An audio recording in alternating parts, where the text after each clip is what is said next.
خب دوستان، یه سری واژه ها و مفاهیم تو دنیای رمز ارزها وجود داره، ما شنیدیمش و قبل از اینکه بیایم دقیق وارد این دنیا بشیم با برخی از این واژه ها و مفاهیم آشنا بشیم شاید بد نباشه. اینا رو سعی خواهم کرد مختصر بگم خدمتتون و توضیحات دقیق تر رو در مباحث بعدی خدمتتون ارائه خواهم کرد. رمز ارز بهش میگن ارز دیجیتال میگن. این واژه فارسیه که برای کریپتوکارنسی به کار بردن.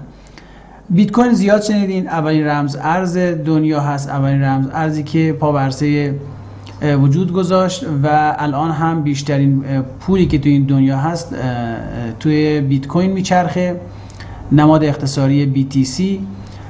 آلت کوین شنیدین، هر رمز ارزی غیر از بیت کوین رو ما بهش میگیم آلت کوین ها. این رمز ارزها یه نوع دسته‌بندیش اینجوریه که میگن یا کوین یا توکنه. معمولا کوین ها قابل ماین کردن هستن و دارای یه بلاک چین اختصاصی هن که اینا رو واردش میشیم بیشتر توضیح میدیم. توکن ها معمولا قابلیت ماین ندارن و معمولا بر بستر یه بلاک چین دیگه ای هستن. فیات یا ارزهای دولت ها، اینا هم شاید زیاد شنیدین. غیر از ارزهای دیگه ای مثل دلار و یورو، اینا رو بهش میگیم فیات. کلا سیستم ها یا سنترالایزن، متمرکزن یا دیسنترالایزن. وقتی میگیم یه سیستم متمرکزه یعنی اینکه یه سروری یا یک نهاد انحصاری و به قول معروف متمرکزی اونجا وجود داره و اون نظارت میکنه بر بقیه واحدها. وقتی میگیم یه سیستمی دیسنترالایز هستش یا غیر متمرکز هست یعنی اینکه ما یک نهاد مرکزی کنترل کننده نداریم، بلکه انجام امورات توسط همه افراد یا بگیم همه زیر سیستم ها یا همه نودها انجام میشه. این رو گفتم برای اینکه میخوایم وارد بحث بلاک چین و این داستان ها بشیم. این یه توضیح مختصر در این باره بود. بحث رمزنگاری، یه سری واژه های شما شنیدین مثل هش یا چه میدونم هش ریت، اینها رو شاید شنیده باشین مخصوصا تو بحث بیت کوین. هش یعنی اینکه یه سری توابع ریاضی هست که یه سری دیتاهای متنها رو میگیره و تبدیلش میکنه به یک کد رمزگذاری یا یک کد رمز شده. این میگن هش فانکشن که در جای خودش بیشتر خدمتتون توضیح خواهم داد. یه چیزی به نام هش ریت، اینکه این یه تابع ریاضی یک تکستی رو تبدیل کنه به یک کدی و اینکه در ثانیه چند بار بتونه این کار رو انجام بده بهش میگن نرخ انجام اون کار توسط اون سیستم. وقتی میتونیم بگیم یک هش در ثانیه، وان اینجوری نمیشه، وان هش در ثانیه. وقتی میگیم ترا هش، وقتی میگیم یه سیستمی یک ترا هش میتونه کار انجام بده یعنی 1000 میلیارد هش رو میتونه در ثانیه انجام بده، یعنی 1000 میلیارد بار میتونه یک تکستی رو بگیره و تبدیل به یک کد رمزگذاری شده بکنه. اما یادتون باشه دو اسلاید قبل بحث سنترالایز و دیسنترالایز رو مطرح کردیم. میرسیم به بحث بلاک یا بلاک چین. بلاک چیه؟ تو دنیای رمز ارزها بلاک چین یا بلاک رو خیلی شنیدیم. بلاک یه بسته شامل یه سری اطلاعات منظم به این صورت که حالا یه هدری داره، یه سری اطلاعات داره، یه بدنه‌ای داره و یه سری دیتا داره. بلاک هدر داریم، اون اطلاعات اول بلاک میگن هدر. بلاک هیت یعنی اینکه چقدر اطلاعات توی این بلاک قرار داره. بلاک چین یعنی زنجیره ای از این بلاک ها، یعنی این اطلاعاتی که اینجا قرار داره وقتی به هم وصل بشن توی پکیج های مختلف تشکیل یه زنجیره میدن، به این میگن بلاک چین که به قول معروف هر بلاکی آدرس بلاک قبلی خودش رو داره. بلاک 3 آدرس بلاک 2 رو داره، بلاک 2 آدرس بلاک 1 داره و همینجوری الی آخر. این بلاک چین خب توی اکثر رمز ارزها بر همین تکنولوژی استوارن و بر اساس همین تکنولوژی ساخته شدن. ما تو مبحث بلاک چین بیشتر خدمتتون این موضوع رو باز میکنیم. یه چیزی به نام بلاک چین اکسپلورر، معمولا هر رمز ارز یه سایتی داره که میتونیم اطلاعات بلاک ها و محتوای اونها رو ببینیم. مثلا برای بیت کوین بریم توی blockchain.com/explorer میتونید دقیقاً بلاک ها و اطلاعاتی که توش هست که معمولا اطلاعاتی که تو بلاک چین بلاک های بیت کوین هست، خب اون ترانزکشن ها و این هست. این ترانزکشن ها رو میتونید اونجا پیدا بکنید. مثلا برای اتریوم میتونید برید تو etherscan.io و برای چه میدونم BNB میتونید بیاید توی BSC اسکن و الی آخر. CEX داریم، این واژه ها رو شاید شنیده باشیم، و DEX. CEX یا Centralized Exchange یا صرافی متمرکز داریم و DEX Decentralized Exchange یا صرافی غیر متمرکز. یه سری صرافی ها هستن که ما میتونیم اونجا یه رمز ارزی رو بخریم یا بفروشیم، مثل بایننس، کوکوین، کوینکس و الی آخر. همین کار رو میتونیم توی یه سری صرافی های غیر متمرکز انجام بدیم، مثل یونی سواب، پنکیک سواب و سوشی سواب و الی آخر. اینا یه سری تفاوت ها دارن، یه سری مزایا و معایب دارن و یه سری قدرت هایی دارن که ممکنه یکی داشته باشه که اون یکی نداشته باشه. من این رو خلاصه اینجا رو فقط خدمتتون سریع بگم. خب تو سنترالایز، این ستون برای سنترالایز و ستون بعدی برای دسنترالایز. کنترل پول معمولا خب دست اکسچنج تو صرافی‌های متمرکز و تو صرافی‌های غیر متمرکز دست خود کاربره.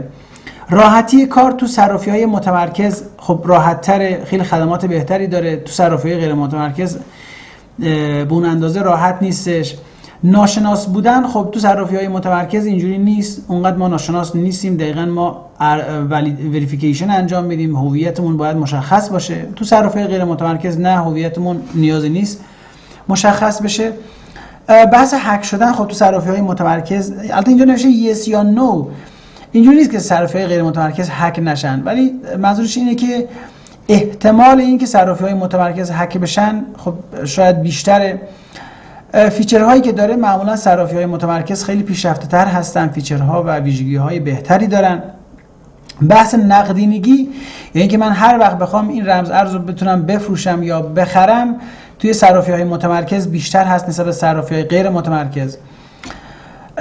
مبحث بعدی که شاید به گوشتون خورده باشه بحث بای هست. لغات بای، سل، اسک، بید، اینایی که وقتی میرین تو صرافی و این کارا، این خریدها رو انجام میدین. بید و اسک معمولا که با هم میان یا همون معادل بای و سل هست. بید یعنی اون قیمتی که خریدار مشخص میکنه، اسک اون قیمتی هست که فروشنده مشخص میکنه، خب قطعا برای فروش مشخص میکنه.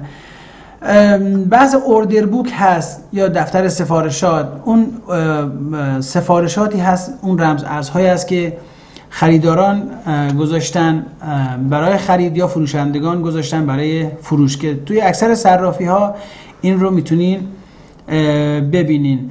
بعض دپس یا عمق بازار هست تو اکثر صرافی ها میتونین ببینین یا به گوشتون خورده، اینکه خریداران و فروشندگان چه سفارش ها چجوری سفارش گذاشتن و در چه قیمت های سفارش گذاشتن و چجوری دارن با هم دیگه یه جوری می جنگن. بحث اسپات تریدینگ رو داریم، شاید شنیده باشین. تریدینگ یا معامله اسپات یا بازار اسپات چیه؟ ببینید، اسپات یعنی اینکه من یه رمز ارزی مثلا بیت کوین رو میخرم و من مالکش هستم. خب اگر قیمتش رفت بالا بخوام بفروشمش، خب من سود میکنم. قیمتش اومد پایین میتونم نگهش دارم یا بفروشمش با ضرر. در هر حال من مالک اون رمز ارز هستم، بسته به اینکه من تصمیم داشته باشم بخرم یا بفروشم، به هر حال دست من هست تصمیم گیریش. اما یه بازار داریم به نام مارجین تریدینگ، شاید شنیده باشین، یا بازار با اهرم. اون وقتی که شما یه مبلغی رو دارین دیپوزیت میکنین توی صرافی، یه مبلغی خودتون دارین و یه قدرتی خریدی صرافی بهتون میده و میتونین اهرم بذارین، یعنی بگین 3 برابر من سود بکنم، 5 برابر سود کنم، 10 برابر سود کنم، خب به همون اندازه هم ضرر بکنم. یعنی من میخوام ترید کنم، معامله کنم، بیت کوینم رو بخرم یا بفروشم، ولی 10 برابر میخوام سود بکنم. اگر مثلا میگم به طور معمول بیت کوین الان 5% رشد داشته، خب 10 برابرش میشه چقدر؟ 50% من سود خواهم کرد. خب اگر بیاد قیمت پایین و من ضرر بکنم، به همون اندازه و به همون ریسک بالا من ضرر خواهم کرد. یه بازار دیگه هست بهش میگن فیوچر تریدینگ، شاید شنیده باشین. بازارهای فیوچر اینجوریه که شما صاحب یک رمز ارزی نیستین. اینجوری نیست که مثلا بیت کوین شما خریدین و در تملک شما باشه. بازارهای فیوچر اینجوریه که شما پیش بینی میکنین، در یه جایی وارد بازار میشین و پیش بینی میکنین این قیمت میره بالا. اگر قیمت بره بالا بر اساس درصد که شما مشخص کرده باشین، 5%، 10%، 20%، هر چقدر، به همون اندازه به شما سود میده. و اگر که بازار برخلاف پیش بینی شما بیاد پایین، شما به همون اندازه 5 برابر، 10 برابر، هر چیزی که در هنگام ورود مشخص کردین همونقدر ضرر میکنین. که معمولا خیلی هم، یعنی من به شخص توصیه نمیکنم که وارد این بازار بشین تا زمانی که اون مهارت کافی رو توی معامله گری و ترید به دست نیاوردین، اصلا به سمت این بازار نرین. بحث والت هست. خب زیاد شنیدیم والت ادرس، این واژه ها رو زیاد شنیدین. والت یا کیف پول یا آدرس کیف پول همش یکیه. همه این رمز ارزهای آدرس دارن که من اگر بخوام به یه شخصی پول وارسی کنم باید آدرس کیف پول اون شخص رو داشته باشم. خب یه نرم افزارهایی هستن که خب ما میتونیم اونجا این دریافت و واریز رو انجام بدیم، به اونها هم میگن والت. در اصل اونها نرم افزارهایی هستن که این رمز ارزها رو تو خودشون دارن. هر یک از این رمز ارزها خب یه آدرس داره، یه آدرس والت داره. معمولا برای امنیت بیشتر همه این نرم افزارهای والت که حالا شاید شنیده باشین که از معروف تریناش مثلا تراست والت، یه اپ موبایل نصب می‌کنی و یه سری رمز ارز رو میتونی توش نگهداری کنی. یه سید فریز داره، یه 12 کلمه یا 16 کلمه معمولا این اپا دارن که شما اینو میگن نگهداری بکنین، داشته باشینش که گم نشه، که بعدن اگر موبایلتون مشکل دار شده، این نرم افزار پاک شد، بتونین بازیابی بکنین و به اون رمز ارزهاتون برسین. یه سری والت ها سخت افزاری هستن و به قول معروف اون کلید خصوصی یا اون آدرسی که باید نگهداری بشه و شما برای امنیت لازم هست توی اون سیو میشه، که اینا تو مبحث والت بیشتر توضیح میدیم. فعلا میخوایم یه مختصر ذهنتون آشنا باشه با یه سری از کلمات کلیدی و مفاهیم. بعض پرایویت و پابلیکی هست. اصولا کلید عمومی و کلید خصوصی تو دنیای رمز ارزها خیلی میشنوین و زیاد هم کاربرد داره. ببینید وقتی که اینجا یک مثال کوچیک من آوردم براتون، ببینید باب یه پیامی رو میخواد بده با آلیس. این دقیقاً این دوتا کلید بحث رمزنگاری هستش، تو مبحث رمزنگاری بیشتر خودشون نشون میده. حالا این ما گفتیم پیام، ولی خب میتونه انتقال پول باشه. یه پولی باب اینجا میگه من یه پولی رو مثلا یه بیت کوین دادم به آلیس، این پیام هستش، میخواد بده به آلیس. خب چه اتفاقی میفته؟ در اصل حالا بعداً توی مبحث بلاکچین خدمتتون خواهم گفت که همه چیز توضیح شده است. اینجوری نیست که وقتی من میخوام یه پولی رو به یه کسی واریز بکنم یه بانک هست و اون توی یه دفتری ثبت میکنه. نه اینجوری نیست. همه این پیام ها و این واریزی ها کد میشه و میره تو شبکه تا برسه به مقصد. پس من یه کلید عمومی دارم. کلید عمومی آلیس میاد این با این پیام باهاش کد میشه و یه پیام کددار تولید میشه، رمزنگاری شده تولید میشه. این پیام آلیس در صورتی میتونه این پیام رو رمزگشایی بکنه. حالا اگر فرض کن پولی هم تو حسابش اومده، میخواد رمزگشایی کنه که پول واقعا بیاد تو حسابش، اون وقت باید از کلید خصوصیش استفاده بکنه تا دیکریپت بشه این پیام از کد در بیاد، از رمز در بیاد و به طور واقعی این پیام رو ببینه، یا حالا تو بحث واقعیش یعنی اینکه این پول بیاد توی حسابش. پس این کلید خصوصی. بعد کلید عمومی معمولا میشه همون آدرس اون رمز ارزمون که میتونیم به اشتراک بذاریم، میدیم به بقیه که پول به حسابمون بریزن. کلید خصوصی اینجا هم نوشیم never to be shared، یعنی اصلا نباید کسی داشته باشه، به کسی بدیم. اگر کسی کلید خصوصی داشته باشه یعنی اینکه دقیقاً میتونه تمام پولهای ما رو ورداره و پولها و رمز ارزهای ما دسترسی داشته باشه. دو تا واژه شنیدیم توی همه بازارهای مالی، ما بیر و بول رو شنیدیم، یا بیر مارکت میگن یا بول مارکت، بازار خرسی، بازار گاوی. همیشه بازارهای مالی دو سر داره، خریداران و فروشندگان، همیشه جنگ بین این دوتاست. و من اینجا چارت بیت کوین رو براتون آوردم که کی بازار مثلا گاوی بوده، کی بازار خرسی بوده. وقتی بازار در حال صعود هستش و اینجا قدرت خریداران بیشتره، میگیم بازار گاویه یا بول مارکته. وقتی بازار نزولی هستش میگیم بازار خرسیه یا بیر مارکته. و معمولا تو همه بازارها، نه لزوما رمز ارزها، بازار بورس کالا، چه میدونم بورس طلا یا هر چیزی، بورس سهام، هر بازاری جنگ همیشه بین خریداران و فروشندگان هستش. یه واژه دیگه احتمالاً شنیدین به نام دامیننس.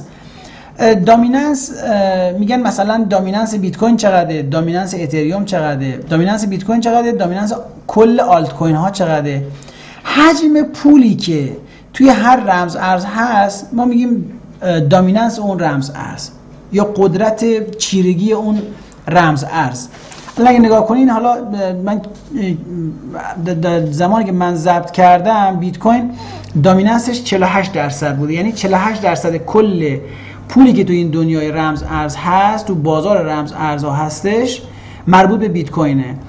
و بقیه بازار هم با توجه به حالا اندازه شما اینجا میتونید ببینید. بعد اتریوم، آدات، ریپل، سولانا، داد، بی ام بی و الی آخر. یه واژه دیگه ای که شنیدیم ATH هست یا All Time High، یعنی اینکه بیشترین قیمتی که در تاریخ یه رمز ارزی وجود داشته. اینجا یه چارتی، حالا اسمش چارت بیت کوینه که ببینین یه قیمت، بالاترین قیمت اینجا داشته و اینجا ببینید میگن اینجا ATH شو زده، ATH قبلی رو زده، یعنی اینکه قیمت الان از بالاترین قیمتی که در تاریخ قبلا داشته هم بالاتر رفته. این هم یه واژه‌ای که معمولا زیاد استفاده میشه. اما بحث روانشناسی بازار، دو تا واژه هست که زیاد میگن، بحث فومو هستش و فاد.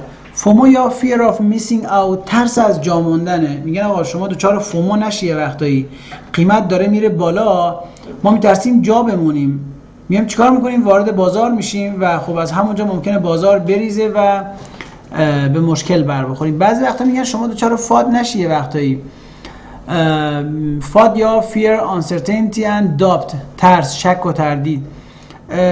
فاد بحث ترس بیشتر، مثلا داره میریزه، یه اصلاح کوچیک داره و ما کل رمز ارزهامون رو میفروشیم، میگیم بازار ریزشی شد، در صورتی که نه، یه اصلاح کوچیکه و دوباره برمیگرده، که از این واژه ها شما زیاد خواهید شنید.